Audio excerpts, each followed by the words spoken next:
And notice it says it's still very reactive, but not as reactive as group 1. Who can maybe tell me why it may not be as reactive? Yes. Yep. So in group 1 we have 1 valence electron, so how close was it to being stable? All I had to do was what? Lose 1. Okay? Or it could have gained 7, but we said losing 1 was a lot easier for it to do, right? These guys have how many valence electrons? 2. So in order for it to, if I were to show this all out, it would have to lose its 2 electrons in order to become stable. That takes more effort, more work, more energy, and therefore it's going to be not quite as reactive. Yes? You want us to write the alkaline metals group 1? Like all of them?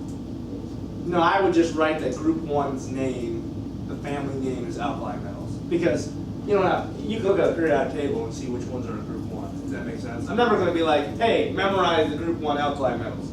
No, I just might say, hey, potassium, what's its family name? You guys would say what? Alkaline. Okay? Alright, so it's harder to lose the electrons, therefore not quite as reactive, but still fairly reactive. Okay, now we're going to get to the transition metals. Pretty big group here.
So the transition metals aren't going to be one of our primary groups. We would call it a subgroup.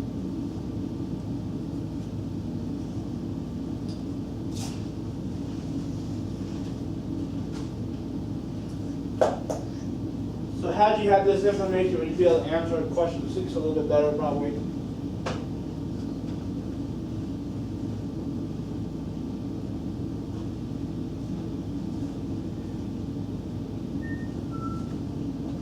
You guys remember what an alloy is? Can you give me one alloy name that you know of? Steel. Steel. Any others? Any others? Copper. Copper's an element. Brass. No? Brass. How about bronze? Those are mixtures.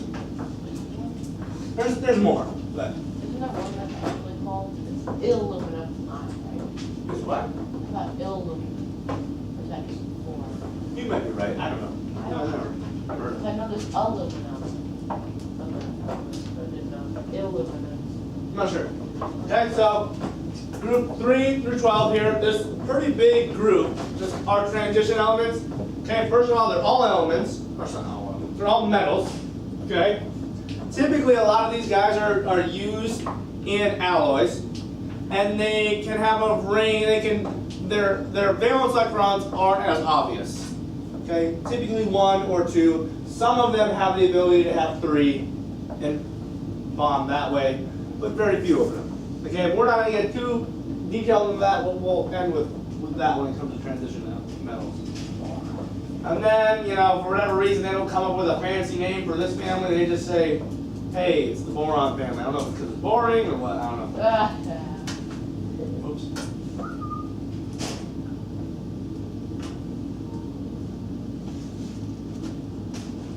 And your reading is just more kind of for your fascination, I think, because you know it talks about probably talks about some common uses of these guys.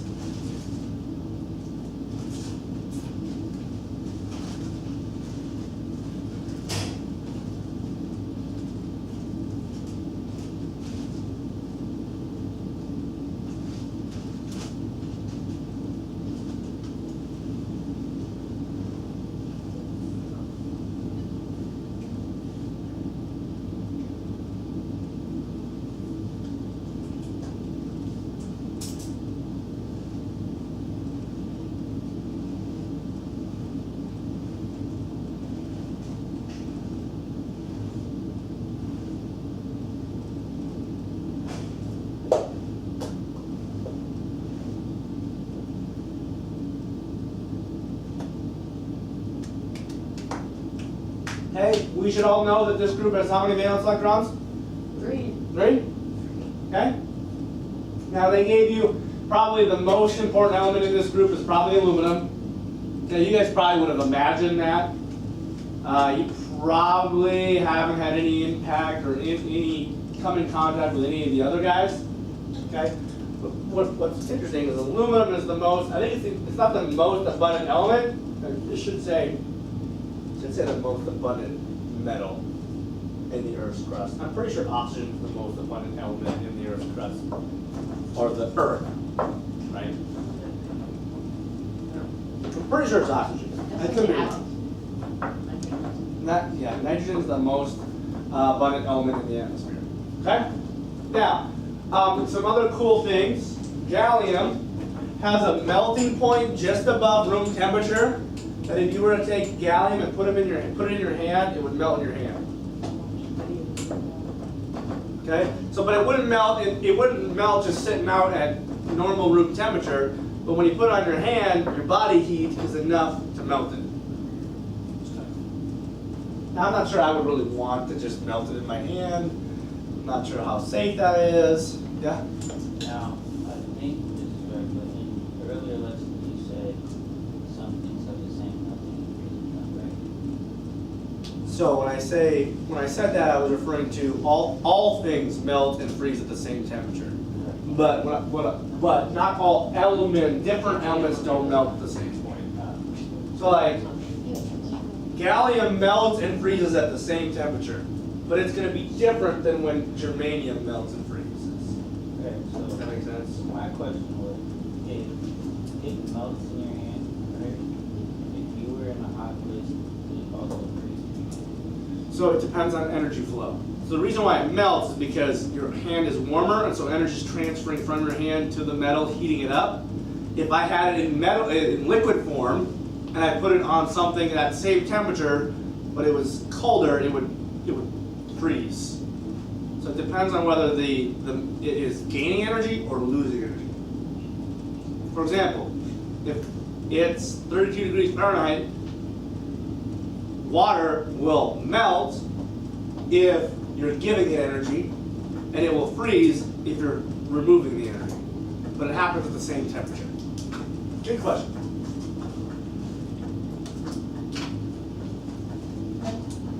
All right, Steve, what do you think?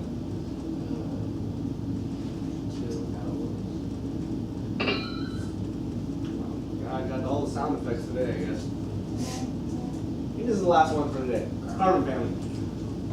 Who do you think the most important guy is in the carbon family?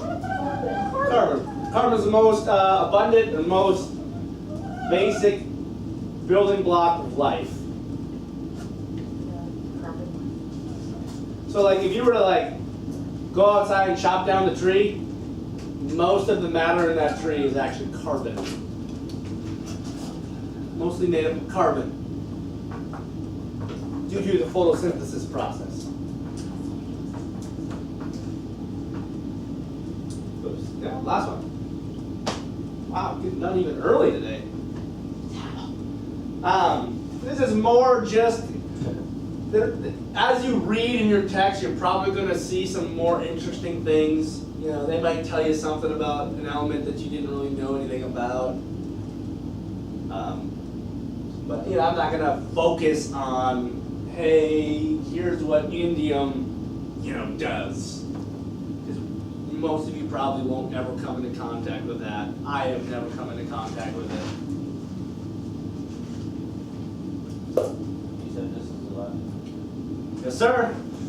You should buy some gallium. You can order it on Amazon. You could, but I'm not sure I'd want to just put it in my hand. I'm sure it's probably pretty safe, knowing based on where it is in the periodic table. Put gloves on. But anytime you put something in your hand, it can absorb into your skin and into your bloodstream. I don't really want. I wouldn't feel even though it'd be really sweet. I'd rather just put the gallium on something warm and have it melt on that. You have dry ice. Yeah, I should go buy dry ice one of these days. Just play around with it. Yeah, it's Dry ice bubbles are pretty fun. You ever got dry ice bubbles? Dry ice. You put like soap in it, and then you can like you can take like or actually you don't have to put soap in it. You can take like some container and dip like a shoelace in soap, and you can cover the outer part with the shoelace, or like run it across so like a bubble forms, and it gets bigger and bigger and bigger, and then it just pops and just smoke everywhere. Actually, you could actually put it on through a tube, and you can actually make bubbles, and when you pop them, you see the like the smoke come out. It's not smoke, but it looks pretty cool. It's carbon dioxide gas. But It looks like smoke. yeah, it looks like smoke. Wait, is it diamond like carbon? Mm-hmm. So diamond is like when when a bunch of carbon bonds to itself in a very, very tight structure, and it only can be done under very high pressures. There's an exoplanet. Exoplanet Yeah, that rains diamonds. rains diamonds. Oh, Let yeah. me go there. I thought that, like, Where is the exoplanet? Exoplanet. Planet. Where is that? Yeah, it's I all don't made know. of diamonds. Well, it's not made of, well, the one that I saw was that it rained diamonds. And then there's a different one that rained rubies and sapphires. is this real? Yes, yeah. That doesn't surprise me. How far away? Probably a long ways away. How far? How far away? I don't know. YouTube kids used to give me a lot of info. You wonder if it's really true, right? Okay, so all I want you kind of really to know about that particular family, how many valence electrons it has, and maybe some other things that are pretty interesting. I mean, tin and lead are used quite a bit. Okay, I would say group 14 is the most, I don't know, probably has the least like properties compared to other groups, because you have a non-metal, you've got metalloids, and you've got metals. Okay? So this is probably one of the groups that's a little bit not as related, if you will. Okay?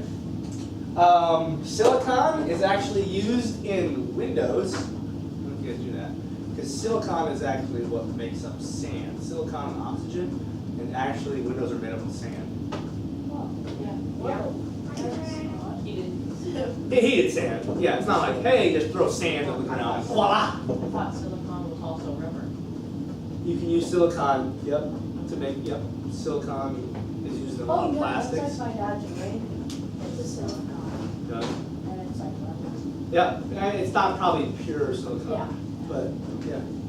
Depending on what it bonds with, it's gonna have a little bit different properties. I'm guessing where your dad works, they probably have a lot of plastics that have silicon based. You could ask them, I would assume that a lot of their stuff has silicon in it, but. Okay, we're done?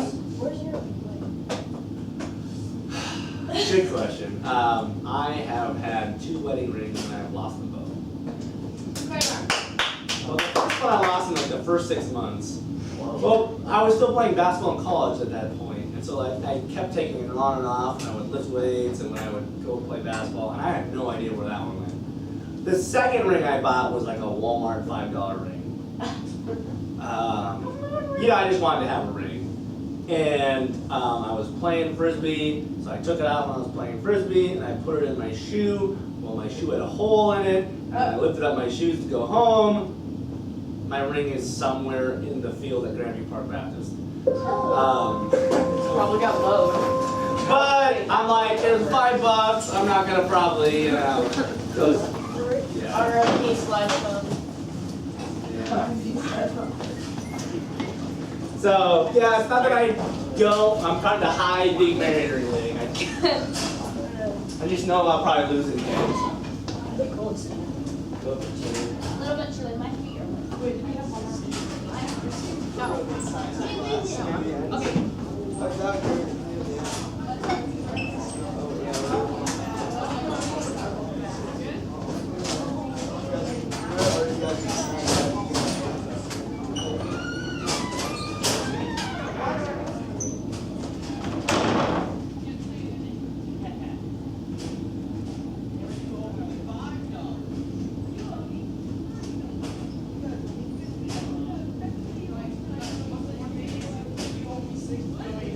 Whoa!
Every day.